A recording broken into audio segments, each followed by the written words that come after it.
স্বাগত সান্ধ্যবাজারে। পুরো আয়োজন জুড়ে সঙ্গে রয়েছে আমরা দুজন, আমি তানজিলা খান মিম এবং আমি তানজিম শাফিন।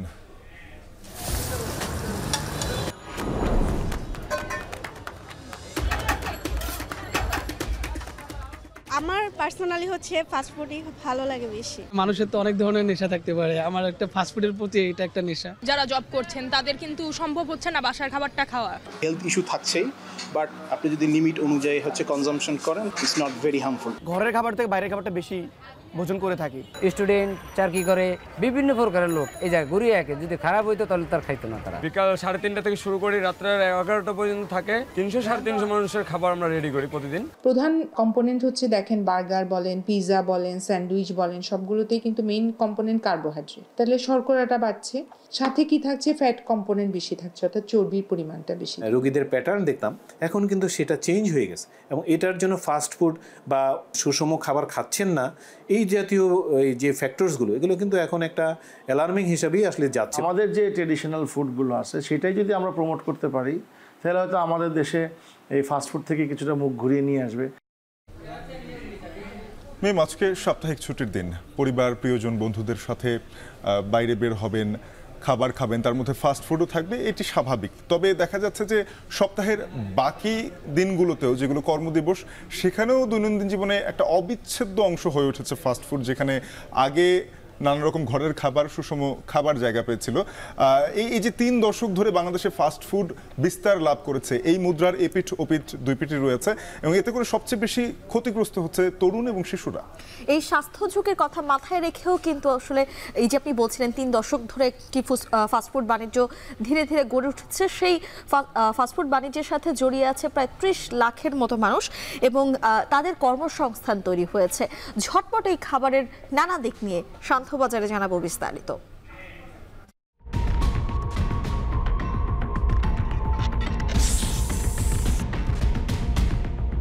আমরা যদি রাসেলস পেপারের ইংরেজি নামটা না বলে বাংলা নামে পরিচিত হতাম, তাহলে এই ভয় ভীতিটা ছড়াতো না।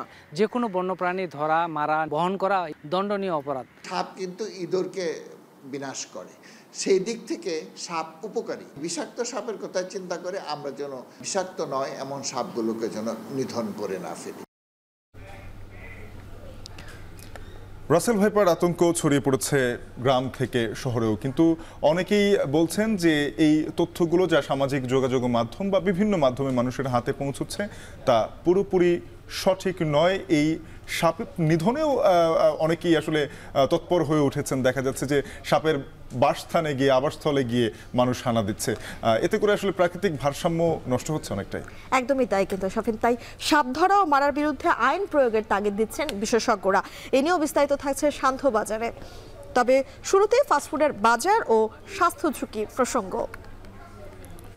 চটজলদি বা ঝটপট খাবার সবাই চেনে ফাস্টফুড নামে। এর প্রভাবেই পাল্টে গেছে গ্রামের বাজার কিংবা শহুরে আড্ডার রসনা ঐতিহ্য। ঠিক তার ছায়া হয়ে দাঁড়িয়েছে স্থূলতা, ক্ষুধামন্দা, কর্মে অবসাদ। এছাড়া বাড়ছে অসুখের খরচ। তবে এসব স্বাস্থ্য ঝুঁকি মাথায় নিয়েও ফাস্টফুড ঘিরে দেশে কর্মসংস্থান হয়েছে 30 লাখেরও বেশি। যদিও রেস্তোরাঁর খাবারের গ্রেডিং চালুর বাস্তবায়ন চলছে খুবই ধীর গতিতে। এ নিয়ে রয়েছে প্রতিবেদন, দেখুন।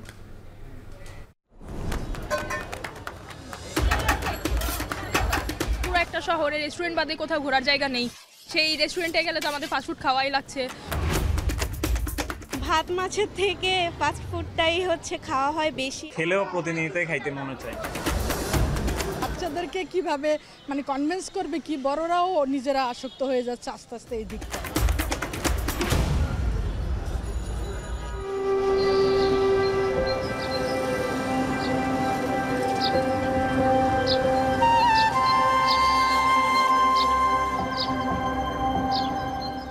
ধানি জমি, গরু বাছুরের চারণভূমি পেরিয়ে চট্টগ্রামের রাউজান উপজেলা।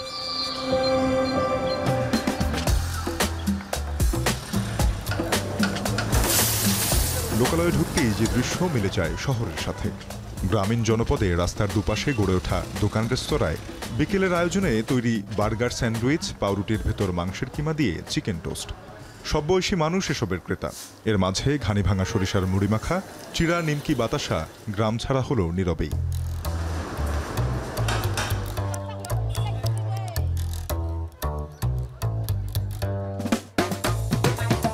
এই গ্রাম থেকে 16 কিলো কেন্দ্রে চট্টগ্রাম মূল নগরীতে ফাস্টফুডের জাল বিস্তৃত হয়েছে 3 দশক ধরে। তা এখন পরিণত হয়েছে অভ্যাসে। একসময় নগরের অভিজাত 2-1টি রেস্টুরেন্টে মিলত এই খাবার। এখন সড়কের পাশ, বিনোদন স্পট, গলির মুখ কিংবা বাসার নিচেও আছে ফাস্টফুডের দোকান। কাজী মাহফুজ ঘুরে দেখেন 16 শহরের বিপ্লব উদ্যানের মতো নগরীর বিভিন্ন পয়েন্ট এখন শুধুই ফাস্টফুডের দখলে। চট্টগ্রাম শহরে অভিজাত ফাস্টফুড রেস্টুরেন্টের সংখ্যা 150টির কাছাকাছি। এর বাইরে মার্কেট কেন্দ্রিক ফুডকোর্ট আর স্ট্রিট ফুড মিলে আরও 500-র মতো দোকান রয়েছে। প্রতিটি দোকানে দৈনিক গড়ে 20,000 টাকা বেচা কেনা হয়। সব মিলিয়ে মাস শেষে চট্টগ্রামে প্রায় 40 কোটি টাকার ফাস্টফুডের বাজার রয়েছে। স্ট্রিট ফুড আছে, থাই ফুড আছে, অ্যারাবিয়ান আছে, মানে এখানে সব রকম ফুড পাওয়া যায়। স্ট্রিট ফুডগুলো এই হেলদির ব্যাপারে, হাইজিনিকের ব্যাপারে কিছু কোয়েশ্চেন থাকে। হেলথ ইস্যু থাকছেই, বাট আপনি যদি লিমিট অনুযায়ী কনজাম্পশন করেন তাহলে আমি বলবো obviously it's not very harmful. বাসায় বসেই ফুড চাই, আমি ফুড পান্ডা অর্ডার করে দিলাম, বা আমি বাজার চাচ্ছি, বাজারও এখন অর্ডার করা যায় অনলাইনে। সো ফুডের ব্যাপারটা অনেকটা এরকম হয়ে গেছে। শর্টকাট কি চাচ্ছি আমি এই মুহূর্তে। একসময় বাংলাদেশে বেকারি পণ্যের জয়কার ওঠে নোয়াখালীর মাইজদি থেকে। জেলার এই ঐতিহ্য এখনও কিছুটা টিকে থাকলেও তার চোখে চোখ রেখে জিতে যাচ্ছে ফাস্টফুড। জেলার 9 উপজেলায় ছোট বড় মিলিয়ে আছে 200-র বেশি ফাস্টফুডের দোকান, যেখানে সকাল থেকে মধ্যরাত অবধি প্রতিদিন বিক্রি 50 থেকে 60 লাখ টাকা। 1 দশক আগেও এখানে 15 থেকে 20টি দোকান ছিল বলে নাসিম শুভকে জানান স্থানীয়রা। দোকানের প্রক্রিয়াজাত খাবার বা ফাস্টফুড স্বাস্থ্য ঝুঁকির কথা জেনেও এসবেই বুঁদ হয়ে গেছে স্কুল কলেজের শিক্ষার্থীরা। মা চাচির হাতের তৈরি পিঠার স্বাদ ভুলে দিন দিন ফাস্টফুডে আসক্ত হচ্ছে নতুন এই প্রজন্ম। কিছু আইটেম আছে যেগুলা খেলেও প্রতিনিয়তই খাইতে মনে চায়, তাই এগুলা খাওয়ার। তো বন্ধের দিনটা স্বামী সন্তানদেরকে নিয়ে একটু আনন্দ, একটু ঘুরে ফেরার জন্য আর কি আমরা আসলে ফাস্টফুডে আসি। ইয়াং জেনারেশন সবাই ফাস্টফুড চায়। বেকারি শুধু বেকারি আইটেম রাখলে আমাদের ব্যবসা বাণিজ্য এটা চলবে না। পিঠা, পায়েস, পিন্নি এই জাতীয় খাবারগুলো কিন্তু এখন গ্যাপ হয়ে গেছে। এটা মা বোনেদের বর্তমান ব্যস্ততার কারণে হোক বা যোগের চাহিদার কারণে ওনারা আগের মতো তৈরি করতে পারতেছে না। এর বিকল্প তো একটা ফুড দরকার। এই ফুডটা কি নিবে? যার জন্য বর্তমান প্রজন্ম যারা বেড়ে উঠতেছে তাদের প্রতিদিনের চাহিদায় ফাস্টফুডটা স্থান পাচ্ছে।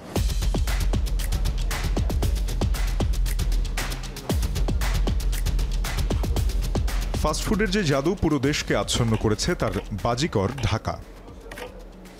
রাজধানী ঢাকায় প্রথম ফাস্টফুড এসেছিল বেকারির কাজঘরে। অলিম্পিয়ার হ্যামবার্গার, ফ্রেঞ্চ ও সুইস বেকারির হাত ধরে এসেছিল বার্গার, হটডগ। 4 দশক ধরে সুইস বেকারি সুনামের সঙ্গে ব্যবসা করে আসছে। তাদের কাজঘরে যুগের সাথে তাল মিলিয়ে শোভা পাচ্ছে নতুন নতুন ফাস্টফুড। ও হ্যাঁ, আইসক্রিম এনেছিল ক্যান্ডি ফ্লস, আর প্রথম ফ্রেঞ্চ ফ্রাই ভাজা হয় আমেরিকান বার্গারে।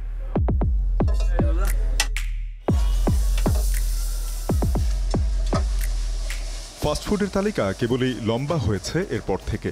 4 দশকে রেস্তোরাঁর বাইরে ফাস্টফুড ডালপালা মেলেছে ফুটপাত, পার্ক, বিনোদন কেন্দ্রে, যাতে প্রলুব্ধ হয়ে ভোজন রসিক ডুবেছে মোহে। নিয়মিত অভ্যাসে আপন করে নিয়েছে অসংক্রামক ব্যাধি। বঙ্গবন্ধু শেখ মুজিব মেডিকেলের এক গবেষণা বলছে, gastric, fatty liver, colon cancer, ডায়াবেটিসের মতো ব্যাধি লাফিয়ে বাড়ছে। দেশে মোট মৃত্যুর 67% অসংক্রামক রোগে। বিএসএমএমইউ এর পৃথক এক গবেষণায় পাওয়া যায় ফাস্টফুডে ক্ষতিকর উপাদানের উচ্চ মাত্রা। পাশাপাশি অগ্নাশয়, পেটের জ্বালায় ঘি ঢালা ফাস্টফুডের সমান্তরালে বেড়েছে গ্যাস্ট্রিকের ওষুধের বাজার। 2021 সাল পর্যন্ত 5 বছরে গ্যাস্ট্রিকের ওষুধ বিক্রি বেড়েছে 12% হারে। একই প্রবৃদ্ধি থাকলে বর্তমানে দেশে গ্যাস্ট্রিকের ওষুধের বাজার দাঁড়িয়েছে প্রায় 5,000 কোটি টাকায়। ক্ষুধামন্দা, স্থূলতা, উচ্চ রক্তচাপ, অনিদ্রার মতো শারীরিক সমস্যা নিয়েও রাজধানীবাসী নিয়মিত মুখে তুলছে ফাস্টফুড। সময় স্বল্পতা, সহজলভ্যতার অজুহাতে ভুলতে বসেছে দেশি ও সুষম খাবার। একটু নিজে একটু সেফলি থাকতেছি, কারণ আবার যেন এই গ্যাস্ট্রিকের সমস্যা করে। কারণ কিছুদিন আগে আমি ইন্ডিয়া থেকে ডাক্তার দেখে আসছি। আমি নাস্তা করি ফাস্টফুড দিয়ে, আবার ডিনার টাইমেও আমি দেখা যাচ্ছে যে বাসায় না খেয়ে আমি দেখা যাচ্ছে চাপ অথবা আপনার আদার্স যে ফাস্টফুডগুলো আছে এগুলো খেয়েই বাসায় চলে যেতাম। মানুষের তো অনেক ধরনের নেশা থাকতে পারে, আমার একটা ফাস্টফুডের প্রতি এটা একটা নেশা। আমার পার্সোনালি হচ্ছে ফাস্টফুডই ভালো লাগে বেশি। আমরা যারা অফিসে বা যারা জব করছেন তাদের কিন্তু সম্ভব হচ্ছে না বাসার খাবারটা খাওয়া, একটা বেলা হইলেও আমাদের বাইরে খাওয়া লাগছে। স্বাস্থ্যগত দিক দিয়ে কতটুকু উপকারী এইটার চেয়ে মানে বেশি প্রায়োরিটি পাচ্ছে আসলে সময় কাটাতে গিয়ে এটা একটা উপসর্গ হয়ে গেছে। আমাদের দৈনন্দিন জীবনে বলা যায় যে আমরা ঘরের খাবার থেকে বাইরের খাবারটা বেশি ভোজন করে থাকি। স্টুডেন্ট চাকরি করে বিভিন্ন প্রকারের লোক এই জায়গায় ঘুরিয়ে একে যদি খারাপ হইতো তাহলে তার খাইতো না তারা। বিকাল 3:30 থেকে শুরু করি, রাত্রের 11টা পর্যন্ত থাকে। 300-350 মানুষের খাবার আমরা রেডি করি প্রতিদিন। আমার টোটাল 3টা ব্রাঞ্চ আর ঢাকার বাইরে একটা কাজ চলতেছে ভৈরব বাস স্ট্যান্ড। গড়ে ওঠা বিরূপ খাদ্যাভ্যাসের কারণে বছর বছর চিকিৎসা ব্যয় বাড়ছে। গত 2 দশকে মাথাপিছু স্বাস্থ্য ব্যয় বেড়েছে 7 গুণ, যার 64% ব্যয় হচ্ছে শুধু ঔষধে। সরকার এ খাতে বরাদ্দ বাড়ালেও দেশের মোট স্বাস্থ্য ব্যয়ের 2/3 ব্যক্তির নিজ খরচে। চিকিৎসকরা বলছেন ব্যক্তি পর্যায়ে চিকিৎসা ও ওষুধ খরচ বৃদ্ধির কারণ খাদ্যাভ্যাসের পরিবর্তন। ফাস্টফুডে আসক্ত হয়ে সবচেয়ে বেশি ক্ষতিগ্রস্ত হচ্ছে শিশু ও তরুণরা। প্রচুর বাচ্চা আমরা পাই যে ঘন ঘন বমি, ঘন ঘন ডায়রিয়া এবং হচ্ছে যে ওয়েট, মানে দেখা যায় যে এই বমি ডায়রিয়ার জন্য ওয়েটটা বাড়ছে না সঠিকভাবে, এটা একটা। তারপর হচ্ছে আর এর সাথে সাথে কি হচ্ছে, এটা স্থূলতাও বাড়ায়, ওবেসিটিটা খুব বাড়ায়। কারণ হচ্ছে এই ফাস্টফুডে কি থাকে, প্রধান কম্পোনেন্ট হচ্ছে দেখেন বার্গার বলেন, পিৎজা বলেন, স্যান্ডউইচ বলেন, সবগুলোতেই কিন্তু মেইন কম্পোনেন্ট কার্বোহাইড্রেট। তাহলে শর্করাটা বাড়ছে, সাথে কি থাকছে, ফ্যাট কম্পোনেন্ট বেশি থাকছে, অর্থাৎ চর্বির পরিমাণটা বেশি থাকছে। এই চর্বি এবং কার্বোহাইড্রেট এটা একটা নির্দিষ্ট মাত্রার উপরে যখনই যাবে এটা আমার বডিতে অ্যাবজর্ব হতে থাকবে, অর্থাৎ জমা হতে থাকবে। অতিরিক্ত ওজন তো অবশ্যই স্বাস্থ্যের ক্ষতিকর, যেটার জন্য এর কনসিকোয়েন্স হিসাবে অনেকগুলো ডিজিজ আসতে পারে। যেমন হচ্ছে যে আপনার ফ্যাটি লিভার ডিজিজ, এটাও একটা কনসার্ন অনেক দিন ধরেই, যে লিভারে চর্বি জমা, liver cirrhosis, liver cancer, Nash বলে একটা জিনিস আছে যে লিভারের প্রদাহ, এই জাতীয় জিনিস কিন্তু লিভার ক্যান্সার পর্যন্ত হয়ে যেতে পারে। স্ট্যাটিস্টিক্স না থাকলে আমরা স্পষ্টতই বুঝতে পারি যে ডেফিনেটলি 2 দশক আগে যে রোগীদের প্যাটার্ন দেখতাম এখন কিন্তু সেটা চেঞ্জ হয়ে গেছে। এবং এটার জন্য ফাস্ট ফুড বা সুষম খাবার খাচ্ছেন না, এই জাতীয় এই যে ফ্যাক্টরসগুলো, এগুলো কিন্তু এখন একটা অ্যালার্মিং হিসাবেই আসলে যাচ্ছে বলে আমার মনে হয়।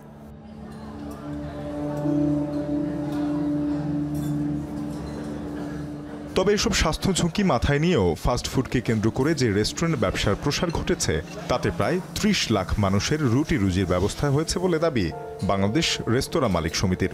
2010-এর পর এই সেবা খাতে 12 লাখ নতুন কর্মসংস্থান হয়েছে। বিবিএস-এর সবশেষ হালনাগাদ বলছে 11 বছরের ব্যবধানে দেশের রেস্টুরেন্টের সংখ্যা 2,75,000 থেকে 4,36,000-এ পৌঁছেছে। এ খাতে বছরে বিক্রি 38,000 কোটি টাকা, যা জিডিপির 1% কিছু বেশি। নিরাপদ খাদ্য কর্তৃপক্ষ 2018-19 অর্থবছর থেকে রেস্তোরাঁয় খাবারে গ্রেডিং চালু করলেও তা সীমাবদ্ধ ভালো রেস্তোরাঁর মধ্যেই।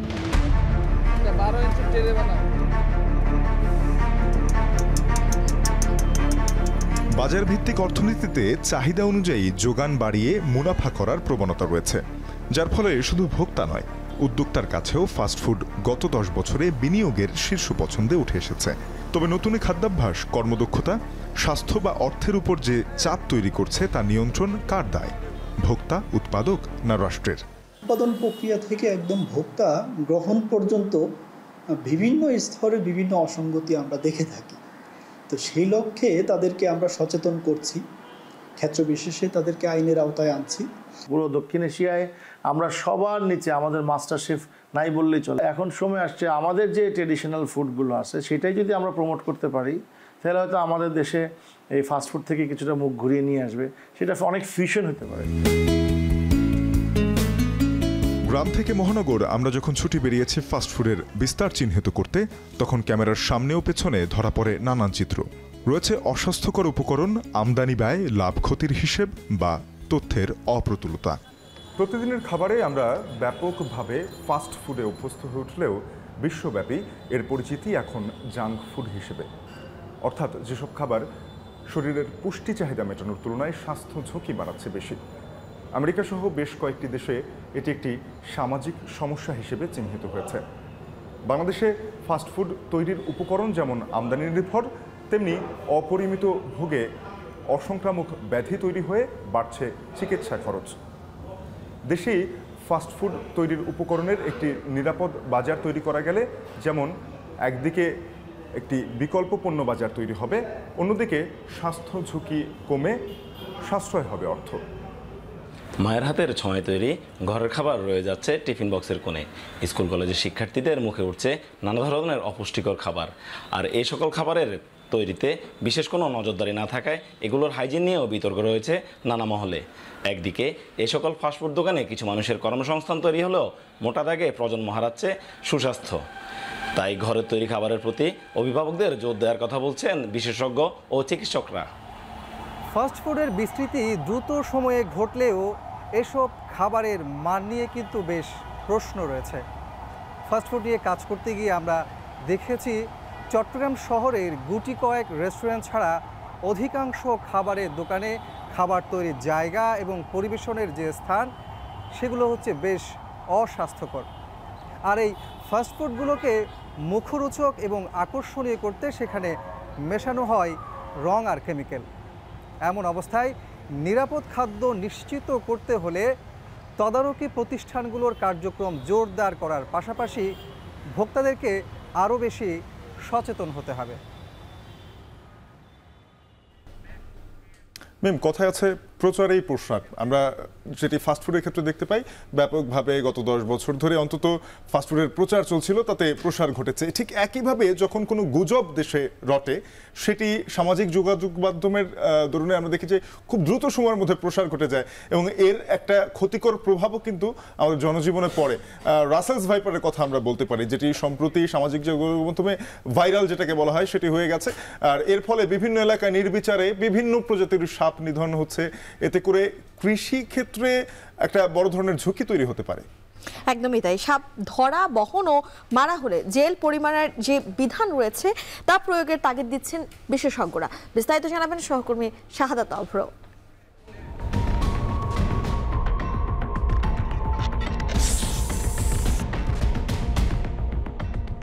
রাসেলস ভাইপারের আতঙ্ক গ্রাম ছাড়িয়ে পৌঁছে গেছে শহরে। যে সাপ দেয়ালে উঠতে পারে না, সে সাপের আতঙ্ক উঁচু ভবনের অনেক বাসিন্দাদের মনে।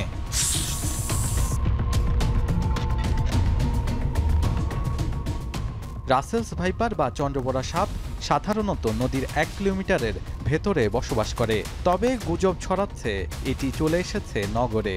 গুজবের প্রভাবে রাসেলস ভাইপার মারছেন অনেকেই, আবার অনেকেই ঘটা করে ঘোষণা দিচ্ছেন পুরস্কারের। আমরা যদি রাসেলস ভাইপারের ইংরেজি নামটা না বলে বাংলা নামে পরিচিত হতাম তাহলে এই ভয় ভীতিটা ছড়াতো না। এই বছর রাসেলস ভাইপারে যা বাইট হয়েছে তার থেকে আমাদের 15-16 দিকে অনেক বেশি বাইট হয়েছে। বুঝতেই পারতেছেন তাহলে যে রাসেলস ভাইপার অনেক বেশি বেড়ে গেছে, এরকম কথাটা সম্পূর্ণ মিথ্যা এবং ভুল। এ প্রাণী পরিবেশের খাদ্য শৃঙ্খলের জন্য অত্যন্ত জরুরি। বন্যপ্রাণী ধরা, বহন ও মারা দণ্ডনীয় অপরাধ, এ যেন ভুলতে বসেছে সবাই। আইনে স্পষ্ট বলা আছে যে যে কোনো বন্যপ্রাণী ধরা, মারা নিষিদ্ধ, বহন করা, ইভেন বহন করাও দণ্ডনীয় অপরাধ। 6 মাস থেকে 1 বছর জেল হতে পারে, 50,000 টাকা থেকে 1 লাখ টাকা জরিমানা হতে পারে। রাসেলস ভাইপার নিয়ে 10টিরও বেশি গুজব প্রচলিত আছে। এর সবগুলোই ভয়ের জন্ম দেয়, অথচ এর কোনোটির ভিত্তি নেই। সোশ্যাল মিডিয়ায় ছড়িয়ে পড়া গুঞ্জনে ভীত অনেকেই বলছে যে সাপ মেরে নিয়ে যেতে হবে। এটা কিন্তু কথাটা ঠিক নয়। এটা কেন ঠিক নয়? যে ভেনোমাস সাপ যখন কামড় দেবে তখন কিন্তু 2টো দাগ থাকবে, 2টো দাগ, ফ্যাঙের 2টো দাগ থাকবে। ওই দাগ দেখেই কিন্তু যে এক্সপার্ট, যে ভেনম দেয়, সে কিন্তু বুঝবে।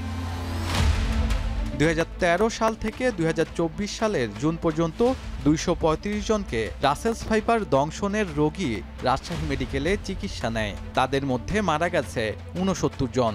2023 সালের সরকারি তথ্য মতে বাংলাদেশে বছরে 7,500 মানুষ সাপের দংশনে মারা যায়। এখন পর্যন্ত আনুমানিক 100 জন রাসেলস ভাইপারের দংশনে মারা গেছেন। তাহলে 7,500-এর মধ্যে মাত্র 100 জন। শতাংশের হিসেবে দাঁড়ায় মাত্র 1.33%। তবে কেন এত আতঙ্ক? বাংলাদেশে 28 ধরনের বিষধর সাপ আছে এবং রাসেল ভাইপার নিয়ে লেখালেখি হচ্ছে বিধায় মানুষের মনে এটা আতঙ্ক ছড়িয়েছে। দেখবেন বেশিরভাগই কৃষককে কামড় দিয়েছে, অন্য মানুষকে কিন্তু দেয়নি। কৃষককে কেন কামড় দিয়েছে? কারণ কৃষকরা হলো ওই যে ধান খেতে কাজ করে, যে ওই যে বাদাম খেতে কাজ করে, এবং ওরা খড়কুটো নাড়াচাড়া করে এবং হাত লেগেছে অথবা পা লেগেছে ওর গায়ের সাথে, তারপরেই কিন্তু সে কামড় দেয়। নানা জায়গায় রাসেলস ভাইপার সন্দেহে মারা হচ্ছে সাপ, যার বেশিরভাগই বিষহীন ও কৃষির জন্য উপকারী। আবার কেউ কেউ ফেসবুক পেজ ও গ্রুপে আগের ছবি এবং ভারতের ছবি দিয়ে পোস্ট করে আতঙ্ক ছড়াচ্ছেন। এই ভাইরাল হওয়া ভিডিওতে নেই রাসেলস ভাইপার, এটি একটি অজগর সাপ। এমন নানা ছবি ও ভিডিওর মাধ্যমে সাধারণ মানুষের মধ্যে ছড়ানো হচ্ছে ভয়।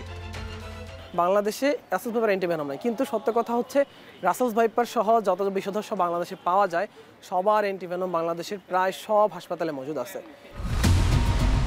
অন্য ৮-১০টা সাপের মতোই এই সাপ, তাই সোশ্যাল মিডিয়ায় গুজবে কান না দিয়ে সচেতন হওয়ার পরামর্শ বিশেষজ্ঞদের। কি এমন হয়ে গেল যে পপুলেশন এত বাড়ে গেল, ঢাকাও রাসেল ভাইপার চলে আসলো? এটা প্রোপাগান্ডা ছাড়া আর কিছু না। দিন দিন প্রাণীহীন হয়ে পড়ছে আমাদের দেশ, আর হুমকির মুখে পড়ছে পরিবেশ। ঠিক এই সময়ে এসে গুজবের মুখে নানা ধরনের সাপ নিধনের প্রতিযোগিতায় নেমেছে আমাদের সাধারণ মানুষ, যার ফলে পরবর্তীতে পরিবেশের উপর উপড়ে আসবে নানা ধরনের বিরূপ প্রভাব, এমনটাই শঙ্কা করছেন বিশ্লেষকরা। বর্তমানে ইঁদুর নষ্ট করে ৩০% ফসল। কৃষি বিশেষজ্ঞরা বলছেন অতিরিক্ত সাপ নিধন বাড়লে ইঁদুরের উৎপাতও বাড়বে, ক্ষতির মুখে পড়বে কৃষক ও কৃষি অর্থনীতি। ইঁদুর তাড়ানোর জন্য অনেক সময় ইঁদুর নাশক আমরা ব্যবহার করি, কিন্তু সাপ কিন্তু ইঁদুরকে বিনাশ করে। সেই দিক থেকে সাপ উপকারী। তো অনেকগুলো সাপ আছে বিষাক্ত, অনেকগুলো সাপ আছে বিষাক্ত নয়। কাজে বিষাক্ত সাপের কথা চিন্তা করে আমরা যেন যেই বিষাক্ত নয় এমন সাপগুলোকে যেন নিধন করে না ফেলি। 11,000 কোটি টাকার ক্ষতি হয় প্রতি বছর আমাদের দেশের শুধুমাত্র ইঁদুরের জন্য। এখন আমরা যদি সব সাপ নিধন করে ফেলি তাহলে ইঁদুর যারা কন্ট্রোল করতো তারা আর নাই, তাহলে ইঁদুরের সংখ্যাটা প্রচুর ভালো। বাংলাদেশে রাসেলস ভাইপারের চেয়েও বিষধর সাপ রয়েছে আরও 5 থেকে 6টি। এছাড়াও বিশ্বের সেরা 30টি বিষধর সাপের তালিকায়ও নেই এই সাপটি। তাই আতঙ্কিত না হয়ে সচেতন হওয়ার পরামর্শ দিচ্ছেন বিশেষজ্ঞরা। শাহাদাত অভ্র, এখন, ঢাকা। মিম, আমরা প্রতিবেদনটি দেখছিলাম, রাসেলস ভাইপার আতঙ্ক ছড়িয়ে পড়লো কি করে, এই নিয়ে আমরা একটু কথা বলতে চাই। আমাদের সঙ্গে বার্তাকক্ষ থেকে যুক্ত হচ্ছেন সহকর্মী সিফাত শাহরিয়ার। মিম, দেখুন যে এই যে গুজব ছড়িয়ে পড়া, এই গুজব কিন্তু আসলে মানুষের সময়ও নষ্ট করে অনেকাংশে। একদমই তাই, এবং মানুষের মধ্যে একটা ভয়ও কিন্তু তৈরি হয়েছে, আমরা এই সঙ্গে কথা বলতে চাই। সিফাত, আপনাকে স্বাগত জানাচ্ছি। জানাবেন যে এই যে রাসেলস ভাইপার আতঙ্ক সামাজিক যোগাযোগ মাধ্যমে এখন যে সে আসলে যে কোনো সাপের ছবি তুলে পোস্ট করে দিচ্ছে এটি রাসেলস ভাইপার, আসলে এই গুজবের শুরুটা কোথায়? শুরুটা শাফিন, আমরা যেটি দেখেছি শুরুটা সামাজিক যোগাযোগ মাধ্যম।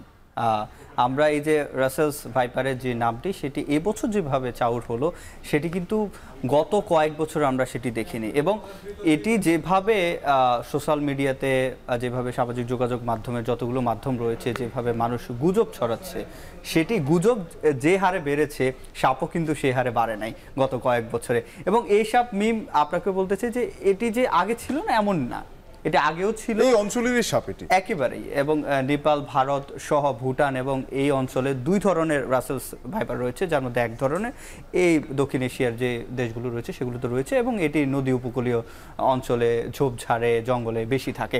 তো বিষয় যেটি হয়েছে, আপনার রাসেলস ভাইপারে মানুষ কত মারা গেছে সেটি আপনাকে দেখতে হবে।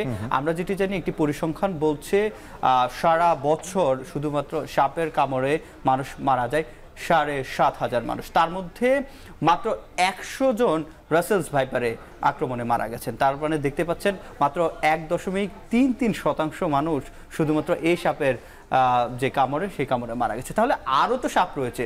সুতরাং শুধু রাসেলস ভাইপার থেকে আমাদেরকে যে আতঙ্ক যেটা ছড়ানো হচ্ছে, শুধু রাসেলস ভাইপার না, সকলের আসলে উচিত সবসময় সাবধানে থাকে সকল ধরনের জীবজন্তু যেগুলো রয়েছে, সাপ যত ধরনের রয়েছে সেগুলোর প্রতি। কিন্তু এটিকে অনেকে সামাজিক যোগাযোগ মাধ্যমে বলছে বিশ্বের সবচেয়ে বিষধর সাপ কিংবা বাংলাদেশের সবচেয়ে বিষধর সাপ, কিন্তু সত্যি কথা হচ্ছে এটি বিশ্বের যদি তালিকা করেন 30টি বিষধর সাপের মধ্যেও না, আবার বাংলাদেশের যদি বলেন সেক্ষেত্রে এর চেয়েও বিষধর সাপ রয়েছে। এবং আরও বলা যেটি হচ্ছে যে এর বিষ এত বেশি যেটির কারণে আসলে মানুষ খুব দ্রুত মারা যায়, কিন্তু সেটিও সঠিক না। এটির যে বিষ সেটি হেমোটক্সিন। আপনাকে যদি আমি ধরনটা বলি, হেমোটক্সিনের কারণে এটা খুব দ্রুত মারা যায় না, আমাদের মানুষের রক্তে মিশে যেতে কমপক্ষে মারা যাওয়ার সময় সর্বনিম্ন 7 ঘন্টা থেকে 8 দিন পর্যন্ত সময় লাগে। অর্থাৎ আমরা যদি চিকিৎসা নিয়ে সাথে সাথে হাসপাতালে চলে যায় এবং চিকিৎসকরা আমাদেরকে যেটি বলছেন যে এই সাপের যে ভ্যাকসিন সেটিও কিন্তু মজুদ রয়েছে এবং হাসপাতালগুলোতে রয়েছে। সিফাত, একটা কথা আমরা কিন্তু সামাজিক যোগাযোগ মাধ্যমের সূত্রে শুনেছি যে রাসেলস ভাইপার কামড় দেওয়ার সাথে সাথে মানুষ মারা যাচ্ছে, তাহলে এটি কি আসলে সম্পূর্ণই গুজব কিনা? এবং এই যে গুজব প্রতিনিয়ত আমরা আমাদের সামনে দেখতে পাচ্ছি, শুনতে পাচ্ছি, একজন আরেকজনের মুখে কথা যেটি প্রতিনিয়ত সবার কাছে ছড়িয়ে যাচ্ছে, সেই অযাচিত গুজব বা প্রোপাগান্ডা যাই বলি না কেন, সেটি আসলে রোধ করতে বা সেটি কমাতে কি করা যেতে পারে? সেটি করার জন্য প্রথমত আমাদের যে কৃষকরা রয়েছেন, আমাদের যারা চাষি রয়েছেন এবং আমাদের নদীতে যারা মাছ ধরেন তাদেরকে সতর্ক করতে হবে। সেক্ষেত্রে স্থানীয় যারা প্রশাসন রয়েছেন এবং স্থানীয় সরকার যারা রয়েছেন তারা উঠান বৈঠকের করতে পারে, সচেতন করতে পারে যে না, শুধুমাত্র রাসেলস ভাইপার না, সব ধরনের সাপ সম্পর্কে, এবং তারা মাঠে যখন কাজ করেন তখন তাদেরকে বলা হতে পারে বুট ব্যবহার করার জন্য, পোশাকের ক্ষেত্রে, ধান কাটার ক্ষেত্রে বড় লাঠি ব্যবহার করে ধীরে ধীরে এগিয়ে যেতে। এবং যেটি আমরা দেখেছি গুজবে সবচেয়ে বেশি বলা হয়েছে যে এটি আক্রমণ করে, কিন্তু না, এটি সবসময় উৎপেতে থাকে। আপনি যদি তাকে আঘাত না করেন সেটি কখনোই আপনাকে নিচ থেকে এসে আক্রমণ করবে না। হ্যাঁ, সেটি উৎপেতে থাকার কারণে, শিকারের কারণে সেটি অবস্থান করে, তার অবস্থান থেকে সে নড়ে না। সেক্ষেত্রে আপনি যদি সাবধানতা অবলম্বন করেন সেক্ষেত্রে এটি থেকে মুক্ত হওয়া যায়। এবং সেই সাথে হাসপাতাল কর্তৃপক্ষ কিংবা চিকিৎসকরা যেটি বলছে, যেহেতু 7 ঘন্টা থেকে 8 দিনের ভেতর যেহেতু মানুষ বাঁচতে পারে, যত দ্রুত সম্ভব এটিকে প্রাথমিক চিকিৎসা দেওয়ার জন্য হলেও নিকটস্থ যে হাসপাতালগুলো রয়েছে সেখানে নিয়ে যেতে হবে। এবং বিশেষ করে কৃষকদেরকে, যে বিশেষ করে এটি জুন থেকে জুলাই এর প্রজনন যে সময়, এই সময় প্রজনন সময় প্রত্যেকটা প্রাণী কিন্তু সংবেদনশীল আচরণ করে, আপনারা জানেন। এই সময় তারা যেহেতু সংবেদনশীল অবস্থায় থাকে, আমাদের কৃষকদেরকে সকলকে অবশ্যই কৃষিকাজ করার ক্ষেত্রে সতর্ক হতে হবে। এবং সেই সাথে এই সাপ সহ অন্য সাপ যে মেরে ফেলতে হবে তাও কিন্তু না, নিকটস্থ যে প্রাণী সম্পদ কেন্দ্র রয়েছে কিংবা যারা উদ্ধার করেন তাদের সহায়তা এদেরকে উদ্ধার করে কাজে লাগাতে হবে। এবং এগুলো বিষ থেকেও কিন্তু পরবর্তীতে ওষুধ তৈরি করা হয়। এবং এদেরকে যদি মেরে ফেলা হয়, জানেন মিম, 30% ফসল সেটি নষ্ট হয় শুধুমাত্র ইঁদুরের কারণে। এবং ইঁদুর কিন্তু খেয়ে থাকে এই সাপ। সুতরাং বাস্তু সংস্থান, খাদ্য শৃঙ্খলের যদি একটা ভারসাম্য দরকার হয়, সেই সাথে আমাদেরকে সচেতন হতে হবে এবং এদেরকেও বাঁচিয়ে রাখতে হবে। একদমই। সিফাত, আপনাকে ধন্যবাদ আমাদের সঙ্গে যুক্ত হওয়ার জন্য।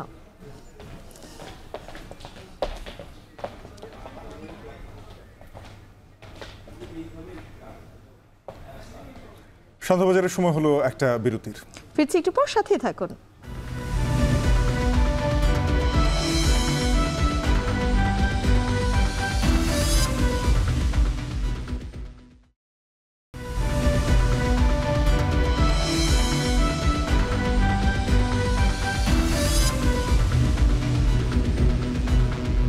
ফিরে এলাম বিরতির পর।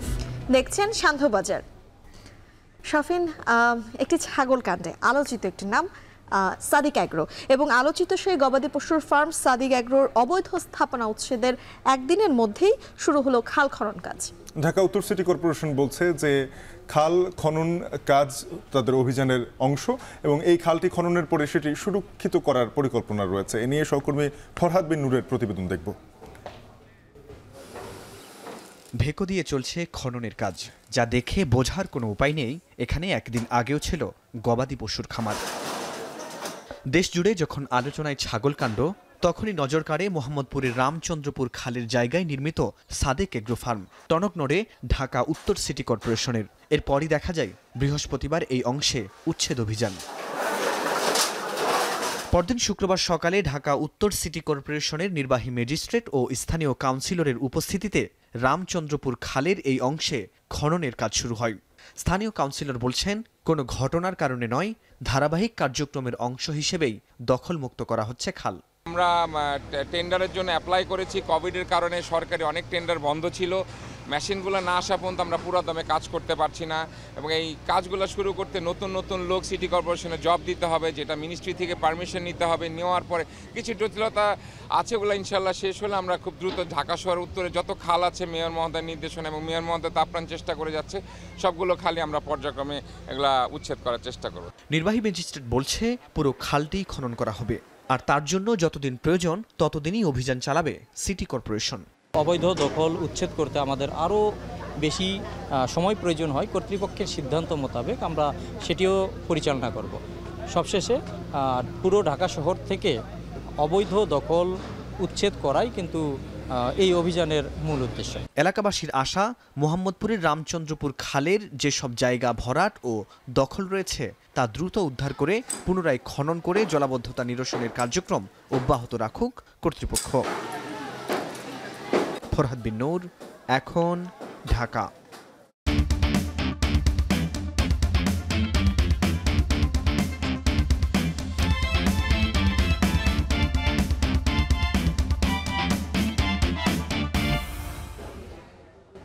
দেশবাসীর মতো বাংলাদেশ দলের সব সদস্যই বিশ্বকাপের পারফরমেন্সে হতাশ বলে জানিয়েছেন তাসকিন আহমেদ। শুক্রবার টি-20 বিশ্বকাপ শেষে দেশে ফিরে টাইগার পেসার বলেন, দলের মূল ক্রিকেটারদের অফ ফর্মে থাকাটা বেশ ভালোই প্রভাব ফেলেছে। তবে তানজিম সাকিব আর রিশাদ হুসাইনের বোলিং নিয়ে নিজের সন্তুষ্টির কথা জানান তাসকিন। আরও জানাবেন তাসওয়ান আফে। শূন্য হাতেই ফিরল নাকি কিছু নিয়ে? গ্রুপ পর্বে 3 ম্যাচ জেতা বাংলাদেশ সেরা 8-এ পায়নি কোনো জয়, তাই শেষটা হতাশায় মোড়ানো। আর সেই অপূর্ণতার দীর্ঘশ্বাস নিয়েই দেশে ফিরেছে বাংলাদেশ দল। মার্কিন মূল্যকে বিশ্বকাপের পারফরমেন্স নিয়ে দেশবাসীর সাথে হতাশ পুরো দল। আফগানিস্তানের বিপক্ষে শেষ ম্যাচে সুযোগ পেয়েও কাজে লাগাতে পারেনি তারা। সেখানে দলের পরিকল্পনা কি ছিল সে নিয়েও ব্যাখ্যা দিলেন সহ অধিনায়ক। লাস্ট ম্যাচটা আমরা সবাই একটু ডিসঅ্যাপয়েন্টেড হয়েছি। আমরা জেতার চেষ্টাই করেছিলাম প্রথমে 12 ওভারের মধ্যে, পরে যখন আমরা বুঝতে পারলাম 12 ওভার আসলে চেস করা পসিবল না, তখন নর্মালি ট্রাই করছিল সবাই, তাও জিততে পারিনি। সুপার 8-এ উঠছি সর্বপ্রথম এবার ওয়ার্ল্ড কাপ, টি-20 ওয়ার্ল্ড কাপে আমরা 3টা জয় পাইছি। তো পজিটিভ আছে, বাট নেগেটিভের সংখ্যাটা একটু বেশি। বিশ্বকাপে ব্যাটারদের হতশ্রী পারফরমেন্সে বোলারদেরই ছিল বলার মতো নৈপুণ্য। বিশেষ করে রিশাদ হুসাইনের সেরা 5-এ থাকা আর তানজিম সাকিবের বোলিং নিয়েও প্রশংসা করেন তাসকিন। কখনো এরকম লম্বা ব্যাটিংয়ে ব্যাট টাইম দেখিনি, আশা করি এটা খুব দ্রুতই কেটে উঠবে ইনশাল্লাহ। তানজিম সাকিব, রিশাদ এরা লিডিং উইকেট টেকারদের মধ্যে টপ 5-এর মধ্যে ছিল, আর রিশাদ স্টিল আছে। ওভারঅল হ্যাঁ ভালো করছে মাশাআল্লাহ। এটা খুবই পজিটিভ সাইন যে আমাদের বাংলাদেশ থেকে অনেক ফিউচার স্টাররা উঠে আসবে। দলের 2 সিনিয়র ক্রিকেটার সাকিব মাহমুদুল্লাহ দেখাতে পারেনি ব্যাটে বলে মুনশিয়ানা। তাদের এমন নিষ্প্রভতা দলে বেশ প্রভাব পড়েছে বলে জানান টাইগার পেসার। এই 2জন সিনিয়র খেলোয়াড়ের অফ ফর্ম আমাদের দলে, তারা অফ ফর্মে না থাকে অবশ্যই আমাদের ইফেক্ট পড়েছে, কিন্তু মাঠের বাইরে ইফেক্ট পড়ে না, কারণ মাঠের বাইরে তারা সবসময় গুড টিম ম্যান। আর আল্লাহর রহমতে এই যে 47 দিনের মতো একসাথে ছিলাম, সবার বিহেভিয়ার খুব ভালো ছিল, সবাই একসাথে ছিলাম। এই অফ দ্য ফিল্ডে সব তো ঠিকই ছিল, কিন্তু আসলে টিমের ওয়ান অফ দ্য কি প্লেয়াররা অফ ফর্মে থাকলে ওই টিমের প্রবলেম হওয়াটাই স্বাভাবিক। শুক্রবার দল ফিরলেও ফেরেনি লিটন সৌম্য। এছাড়া সাকিব আল হাসানও ছিলেন না টিমের সাথে। তাসওয়ান নাফি, এখন, ঢাকা। স্মুথ শেভিং এর জন্য শুধুমাত্র কুল, নাথিং এলস। রাজধানীতে যখন কমছে না মশার প্রকোপ, তখন এর থেকে মুক্ত নয় রাজধানীর থানাগুলোর আশপাশের এলাকাও। মামলার দীর্ঘসূত্রতায় পড়ে থাকা গাড়িতে ঘাঁটি গাড়ছে এডিস। এ নিয়ে অভিযোগের অন্ত নেই স্থানীয়দের, তবে সপ্তাহের ছুটির দিনে পরিচ্ছন্নতা অভিযানের কথা জানিয়েছে থানাগুলো। বিস্তারিত দেলোয়ার হোসেন দোলনের প্রতিবেদনে। মামলার আলামত হিসেবে জব্দ করা এসব গাড়িতে জমে আছে স্বচ্ছ পানি, আর তাতেই বংশ বিস্তারের সুযোগ থাকছে জীবননাশী এডিস মশা। শাহবাগ থানার আশপাশেও যেখানে ছড়িয়ে ছিটিয়ে রাখা হয়েছে জব্দকৃত যানবাহন, সাথে চলমান ড্রেন সড়কের উন্নয়ন কাজ। আর তাতে মশার প্রকোপ যে বাড়ছে তা স্পষ্ট হচ্ছে থানা আঙ্গিনায় এমন কয়েল জ্বালিয়ে মশা তাড়ানোর চেষ্টায়। বসার মতন পরিস্থিতি নাই, অনেক ডাস্ট, অনেক ময়লা, তারপর হচ্ছে গিয়ে পরিবেশে অনেক দূষণ, এগুলো থেকে অনেক মশা ছড়াচ্ছে। এখানে মশা অনেক আছে, মানে রাতের বেলা আমরা বসতেই পারি না। এবার দেখাতে চাই বনানী থানা প্রাঙ্গণের চিত্র। ভাঙাচোরা গাড়ি উন্মুক্ত এখানে, সামান্য বৃষ্টিতেই এক একটি পরিণত হচ্ছে জলাধারে। এ নিয়ে অভিযোগেরও শেষ নেই স্থানীয়দের। এই যে ময়লা ফালায় রাখছে এবং এই যে ভাঙ্গা গাড়িগুলা আপনার এই ফালায় রাখছে, এইভাবে এর ভিতরে পানি জমে আসছে, এই পানি থেকেই তো মশা উৎপাদন হয়। গাড়ির জন্য তো অনেক অসুবিধা হয়, নাইলে তো মানুষ বসতে পারতো, বিকালবেলা ঘুরতে পারতো। থানা এলাকায় মশার এমন উপদ্রবে উদ্বিগ্ন পুলিশ সদস্যরা বলছেন সতর্কতার সঙ্গে কাজ করছেন তারা। নেওয়া হয়েছে নানা কর্মসূচি। আমরা স্বতঃস্ফূর্তভাবে নিজেরা ফেটিক বলে এটাকে, ফেটিকের মাধ্যমে আমরা আমাদের আঙ্গিনা, আমাদের ইয়ার্ড, আমাদের অফিস, আমাদের মেস, আমাদের ব্যারাক, আমাদের যে হাজতখানা আছে, এগুলো আমরা পরিষ্কার পরিচ্ছন্ন করি। যদিও থানা এলাকায় যত্রতত্র ডাম্পিং হওয়াকে মামলার দীর্ঘসূত্রিতা বলছেন এ কর্মকর্তা। জব্দকৃত আলামত, এই আলামতগুলো নিষ্পত্তি করতে হলে আমাদের বিজ্ঞ আদালতের অনুমতি লাগে। বিজ্ঞ আদালত থেকে আমাদের একটা আদেশ পাওয়ার প্রয়োজন হয়। তো এই ক্ষেত্রে অনেক সময় মামলা নিষ্পত্তি না হওয়া পর্যন্ত এই আদেশগুলো আসতে দেরি হয়, বা মামলা তদন্তে ব্যাঘাত ঘটবে, এই কারণেও এই আদেশগুলো না আসায় আমাদের এই গাড়িগুলো দিতে অনেক সময় দেরি হয়। মশার উপদ্রবের সঙ্গে হাসপাতালেও বাড়ছে ডেঙ্গু রোগী। এমন বাস্তবতায় কর্তৃপক্ষের যথাযথ দায়িত্ব পালনের পাশাপাশি নগরবাসীকে সচেতন হওয়ার পরামর্শ বিশেষজ্ঞদের। দেলোয়ার দোলন, এখন, ঢাকা। শান্ত বাজারে নিচ্ছে আরো একটা বিরতি, কিছুক্ষণ পরে ফিরে আসবো, আবারও সঙ্গেই থাকুন।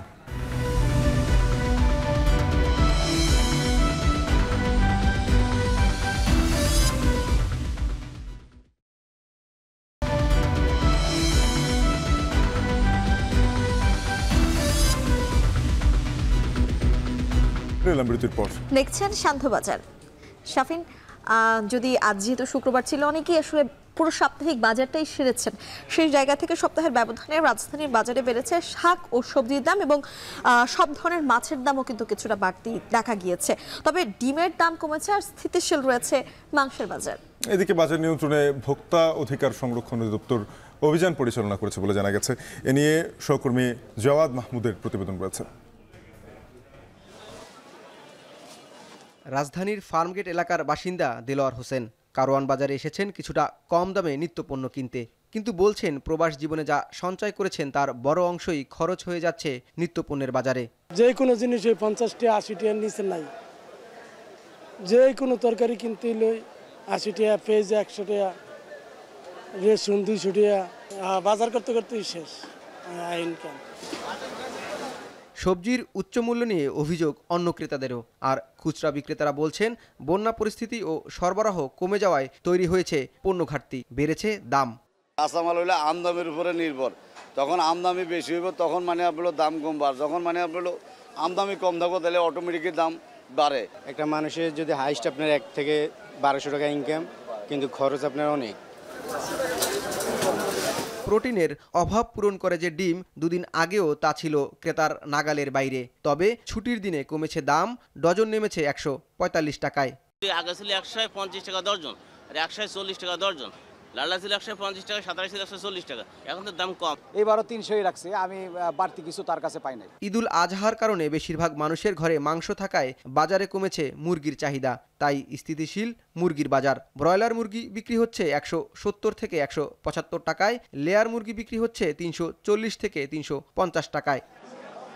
মাংসের বাজারে চাপ কমলেও চাপ বেড়েছে মাছের বাজারে, আর তার প্রভাবে বেড়েছে দাম, যদিও বিক্রেতারা অজুহাত দিচ্ছেন সরবরাহ কমার। পুকুরের মাছ যা ছিল সব তো পানিতে সব চলে গেছে, এখন ওই মাছ বেশি হয় না, তার জন্য আসতে মাছের অনেক দাম বেশি। অস্থির বাজারকে সারিয়ে তুলতে নিয়মিত অভিযান চালাচ্ছে জাতীয় ভোক্তা অধিকার সংরক্ষণ অধিদপ্তর। সরকারি সংস্থাটির এই কর্মকর্তা অস্থিতিশীল বাজারের জন্য দায়ী করছেন বৈরী প্রাকৃতিক আবহাওয়াকে। ক্লাইমেটের উপর এটা অনেক প্রভাব থাকে। যেমন এখন কিন্তু খুব বৃষ্টি হচ্ছে এবং আজকেও যদি খুব বৃষ্টি হয় তখন কিন্তু অনেক সবজি বা কাঁচামরিচ পচে যাবে, তখন হয়তো কালকে একটু সরবরাহ ঘাটতি হলে হয়তো এরকম ঘটনা ঘটে। ক্রেতা কিংবা বিক্রেতা সবার প্রত্যাশা হাতের নাগালে থাকুক নিত্যপণ্যের বাজার। সংশ্লিষ্টদের দাবি যথাযথ বাজার তদারকির মাধ্যমেই নিত্যপণ্যের বাজারকে স্বাভাবিক অবস্থায় ফিরিয়ে আনা সম্ভব। জাওয়াদ মাহমুদ, এখন, ঢাকা। স্বাধীনতার 54 বছর পর রেল সেবার আওতায় এসেছে নড়াইল। পদ্মা সেতু রেল সংযোগ প্রকল্পে ভাঙা নড়াইল যশোর অংশের কাজ প্রায় 95% শেষ হয়েছে। করা হয়েছে 120 কিলোমিটার গতিতে পরীক্ষামূলক রেল চলাচল। এই রুটে রেল চলাচল শুরু হলে আমূল পরিবর্তন আসবে ব্যবসা বাণিজ্যে। নড়াইল থেকে ইমরান হোসেনের তথ্য, ছবিতে বিস্তারিত। নড়াইলের মধুমতির জলে 2 কিলোমিটার দৈর্ঘ্যের কালনা রেলওয়ে সেতুর স্বচ্ছ প্রতিচ্ছবি জানান দিচ্ছে নিজের বিশাল অস্তিত্বের। পদ্মা সেতু রেল সংযোগ প্রকল্পের আওতায় দ্বিতীয় ধাপের নড়াইল যশোর অংশের রেলপথে সবচেয়ে বড় রেল সেতু এটি। রেল সেবার আওতায় আনতে ঢাকা থেকে যশোর নির্মাণ করা হচ্ছে 172 কিলোমিটার রেলপথ। এর মধ্যে ঢাকা থেকে ভাঙ্গা পর্যন্ত 78 কিলোমিটার রেল লাইনের কাজ শেষ হওয়ায় গত বছর এই অংশের উদ্বোধন করেন সরকার প্রধান। আর ভাঙ্গা থেকে নড়াইল হয়ে যশোর পর্যন্ত 88 কিলোমিটার রেলপথ নির্মাণের মূল কাজও শেষ হয়েছে প্রায় 2 মাস আগেই। এখন চলছে প্ল্যাটফর্ম, বিশ্রামাগার রং করা সহ শেষ মুহূর্তের কাজ। ইতোমধ্যেই এই রুটে পরীক্ষামূলকভাবে 120 কিলোমিটার গতিতে ট্রেন চালানো হয়েছে বেশ কয়েকবার। রেল সেবার আওতায় আসায় নড়াইলবাসীর দীর্ঘদিনের স্বপ্ন বাস্তবায়ন হচ্ছে। স্থানীয়রা বলছেন, এই প্রকল্পের মাধ্যমে স্বাধীনতার 54 বছর পর রেল যোগাযোগের আওতায় আসছে জেলাটি। আমি খুব উচ্ছ্বসিত, আমি খুব আবেগে আপ্লুত যে নড়াইলের রেল সংযোগ চালু হয়েছে। যে সম্ভাবনার দুয়ারে এগিয়ে যাচ্ছি, তার জন্য সত্যি এই অঞ্চলের মানুষ অধীর অপেক্ষায় আছে। যে পণ্যটা আমার ঢাকায় নিতে, একটা পিক আপে নিতে খরচ হয় 10,000 টাকা, আমি এইখান থেকে ট্রেনে নিলে আমার খরচ আসবে 1500 টাকা। রেলপথটি চালু হলে সবথেকে বেশি উপকার পাবেন ব্যবসায়ীরা। ঢাকা, বেনাপোল সহ দেশের বিভিন্ন প্রান্ত থেকে অল্প খরচে এক প্রান্ত থেকে অন্য প্রান্তে সহজেই পণ্য পরিবহন করতে পারবেন ব্যবসায়ীরা। এই রেল লাইন চালু হয়ে গেলে নড়াইলের সাথে সরাসরি একদিকে বেনাপোল হয়ে কলকাতা, একে থেকে ঢাকা থেকে কক্সবাজার, এই যে রুল লাইন, এটা নড়াইলের মানুষের ভাগ্যের যে চাকা সম্পূর্ণ ঘুরে যাবে। এবং বিশেষ করে এই রেল সেতু চালু হওয়ার কারণে আমার নড়াইল জেলার যেসব ব্যবসায়ী ভাইয়েরা আছে তারা অত্যন্ত আনন্দিত যে তারা এখন অল্প খরচে ঢাকার সাথে, রাজধানীর সাথে যোগাযোগ থাকবে। দ্বিতীয় ধাপের প্রকল্পের মেয়াদ শেষ হবে চলতি মাসের 30 জুন। সংশ্লিষ্টরা বলছেন, কাজ শেষে দ্রুতই এই রুটে চালু হবে বাণিজ্যিকভাবে রেল চলাচল। আমাদের নড়াইলের যারা কৃষকরা আছেন, উৎপাদনকারী আছেন, তারা তাদের উৎপাদিত পণ্য খুব সহজে ট্রেনের মাধ্যমে অল্প খরচে, অল্প সময়ে ঢাকা সহ দেশের অন্যান্য এলাকায় পৌঁছাতে পারবেন। দেশের বৃহৎ স্থলবন্দর বেনাপোল, বাণিজ্যিক শহর নওপাড়া ও শিল্পাঞ্চল খুলনা সহ দেশের দক্ষিণ পশ্চিমাঞ্চলের মানুষের যোগাযোগে, এমনকি ভারতের পশ্চিম বাংলায় যাতায়াতে খুবই গুরুত্বপূর্ণ পথ হবে এই রেল লাইন। এখন নড়াইল। সন্ধ্যাবাজারের সময় হলো আরো একটা বিরতির। ফিরছি একটু পর, সাথেই থাকুন।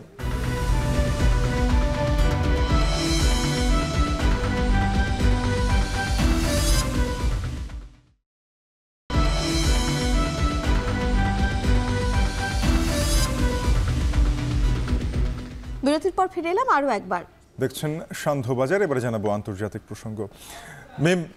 ডোনাল্ড ট্রাম্পের একের পর এক মিথ্যা এবং জো বাইডেনের থেমে থেমে জবাব দেওয়ার মধ্য দিয়ে শেষ হলো 2024 সালের ইউএস প্রেসিডেন্ট নির্বাচন বিতর্ক, যেখানে ট্রাম্প বারবারই সামনে আনতে চেষ্টা করেছেন গাজা, ইউক্রেন এবং যুক্তরাষ্ট্রের অর্থনৈতিকভাবে পিছিয়ে পড়ার গল্প দায় চাপাতে চেয়েছেন বাইডেনের উপরে। তবে ধীরে ধীরে হলেও বাইডেন কিন্তু সব প্রশ্নের উত্তরে দিয়েছেন এবং তিনি বলেছেন তার আমলেই যুক্তরাষ্ট্রের সব থেকে বেশি অর্থনৈতিক উন্নতি হয়েছে। বিস্তারিত জানাবেন সহকর্মী ঈশিতা ব্রহ্ম। কোনো ধরনের সৌজন্যতা ছাড়াই আটলান্টায় সংবাদ মাধ্যম CNN আয়োজিত প্রেসিডেন্সিয়াল বিতর্কে অংশ নেন মার্কিন প্রেসিডেন্ট জো বাইডেন ও সাবেক প্রেসিডেন্ট ডোনাল্ড ট্রাম্প। বিতর্ক চলাকালীন কিছু ক্ষেত্রে বক্তব্য চালিয়ে যেতে বেগ পেতে হয় জো বাইডেনকে। অন্যদিকে এই সুযোগে দেশের অর্থনীতি অভিবাসন নিয়ে বাইডেনের ব্যর্থতাকে তুলে ধরেন ট্রাম্প। অভিযোগ করেন 2020 সালে প্রেসিডেন্ট নির্বাচনে কারচুপি হয়েছে। বলেন তার সময়ে দেশের অর্থনীতির যে শক্তিশালী অবস্থা ছিল তা অনেক দেশের কাছেই অনুকরণীয়। With NATO is because I got them to put up hundreds of billions of dollars. I said, and he's right about this, I said, no, I'm not going to support NATO if you don't pay. They asked me that question, would you guard us against Russia at a very secret meeting of the 28 states at that time, nations at that time? And I said, no, if you don't pay, I won't do that. And you know what happened? তবে বিতর্কে কিছু মিথ্যার আশ্রয় নেন Trump. Biden 4 গুণ কর হার বাড়াতে চেয়েছেন বলে অভিযোগ করেন তিনি, অথচ সাম্প্রতিক বাজেটে কর বাড়ানোর কোনো বিষয় ছিল না, উল্টো ছিল কর কমানোর প্রস্তাব। তিনি দাবি করেন বাইডেনের আমলে যুক্তরাষ্ট্র সবচেয়ে বেশি ঋণগ্রস্ত। কিছু মিথ্যার আশ্রয় নেন বাইডেনও। তিনি বলেন তার সময় যুক্তরাষ্ট্র মেক্সিকো সীমান্ত দিয়ে অভিবাসন প্রত্যাশী আসার হার কমেছে, তবে সরেজমিনে দেখা গেছে এই সংখ্যা বেড়েছে। বাইডেন আরও বলেন তার আমলে কোনো মার্কিন সেনার প্রাণ যায়নি, কিন্তু চলতি বছরের জানুয়ারি আর 2021 সালের আগস্টে জর্ডান আর আফগানিস্তানে হামলায় মার্কিন সেনা নিহতের ঘটনা ঘটেছে। Billions and billions of dollars came flowing in the next day and the next months. বিতর্কে ইউক্রেনকে সামরিক সহায়তা দেওয়ার কড়া সমালোচনা করে ট্রাম্প দাবি করেন বাইডেন তৃতীয় বিশ্বযুদ্ধের দিকে নিয়ে যাচ্ছে বিশ্বকে। বলেন 6 জানুয়ারি ক্যাপিটল হিলে দাঙ্গার জন্য তিনি দায়ী নন। ট্রাম্প দাবি করেন ন্যাটোতে প্রায় 100% অর্থ দেয় বাইডেন প্রশাসন, যদিও ন্যাটোতে যুক্তরাষ্ট্রের অর্থায়ন 71%। ট্রাম্পের বক্তব্যের চরম বিরোধিতা করেন মার্কিন president Joe Biden. The only person on this stage is a convicted felon is the man I'm looking at right now. And the fact of the matter is, what he's telling you is simply not true. The fact is that there was no effort on his part to stop what was going on up in Capitol Hill, and all those people, every one of those were convicted. বিতর্কে Trump দাবি করেন তার সময়ে চীনের সঙ্গে এত বাণিজ্য ঘাটতি যুক্তরাষ্ট্রের ছিল না যেটা এখন হয়েছে। বিতর্ক দেখা দর্শকদের বেশিরভাগই বলেন বিতর্কে জিতেছেন ট্রাম্প। ট্রাম্পের প্রতিপক্ষ হিসেবে বাইডেনের ধীরগতির কারণে অনেক ডেমোক্রেটরাই চিন্তিত নির্বাচনের ভবিষ্যৎ নিয়ে। এই বিতর্কের পর ভাইস প্রেসিডেন্ট কামালা হ্যারিস বলেন বাইডেনের বিতর্কের পারফরমেন্স বিবেচনা না করে দেশের জন্য তিনি কি করেছেন সেদিকে নজর দেওয়া প্রয়োজন ভোটারদের। 5 নভেম্বর দেশটিতে অনুষ্ঠিত হবে প্রেসিডেন্ট নির্বাচন। এর আগে 10 সেপ্টেম্বর দ্বিতীয়বারের মতো বিতর্কে অংশ নেবেন ডেমোক্রেট আর রিপাবলিকান 2 নেতা। ঈশিতা ব্রহ্ম, এখন বিশ্ব। শেষ করছি সাধ্যবাজার। এখন টেলিভিশন ওয়েবসাইট দেখতে হলে ভিজিট করতে হবে www.ekhon.tv। ফেসবুকে যুক্ত থাকুন facebook.com/tv.ekhon আর ইউটিউবে দেখতে youtube.com/c/ekhon tv।